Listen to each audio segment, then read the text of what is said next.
All right, congratulations to the winners of the search for a confidently beautiful teacher with a heart. Did you enjoy the activity? Wow, so congratulations to all who participated in the activity.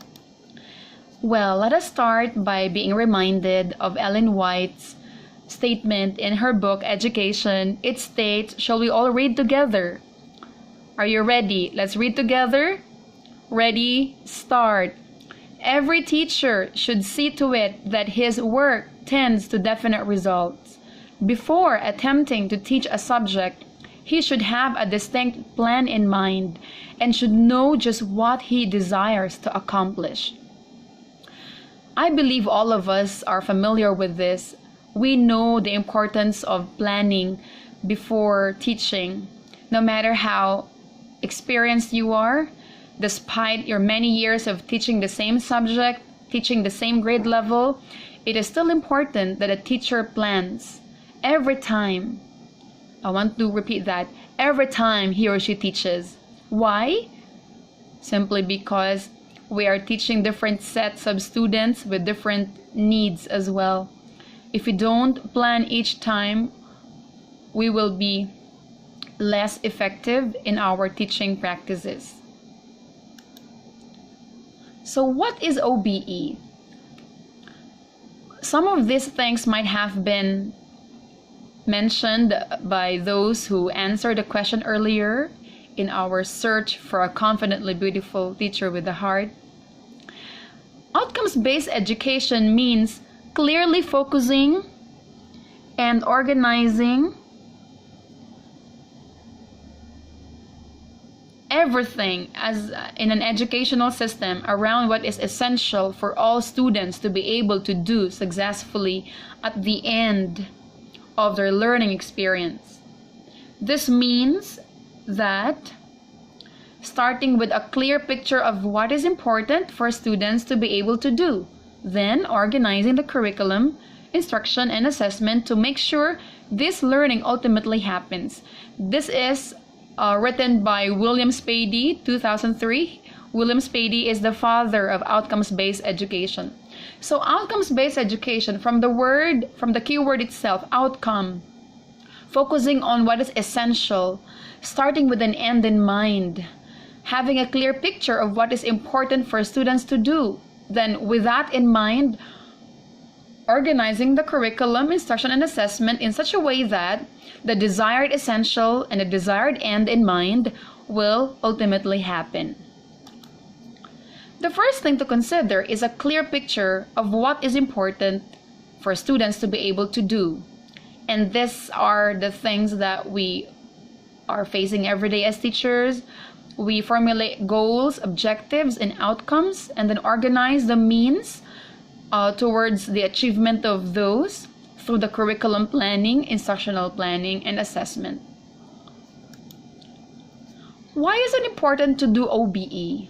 Why is OBE important? Actually, OBE was introduced in the US in the early 2000s, but in the Philippines, it was only in around 2012 that OBE gained notice in our system, and the Commission on Higher Education, in fact, has mandated all higher education institutions to implement OBE-ized curricula or outcomes-based education in the framework of every school beginning 2015. So why is it important to do outcomes-based education? Well, we know that OBE is able to measure what the students are capable of doing. It is because the traditional system of education fails to measure the capability of the students. In the past, generally speaking, they're based on studies as well. The reason OBE is now implemented in the Philippines is because of the Philippine educational system's need to augment itself, to improve radically. For the last 2 to 3 decades, there had been misalignment in our curriculum in schools. It means that teachers would prepare materials, prepare their lesson plans. They wrote a different thing, they implemented a different thing, and they assessed a different thing. So there was no alignment, there was no measurement as to whether or not what we've been doing is effective, and if what we're doing in the classrooms are actually leading to the attainment of the outcomes that we desire, the outcomes that we consider as essential. So OBE goes beyond structured tasks. It demands students to demonstrate. So the key word here is demonstrate his or her skills through more challenging tasks. So outcome, so showing the through performance or product that a particular knowledge can be attained.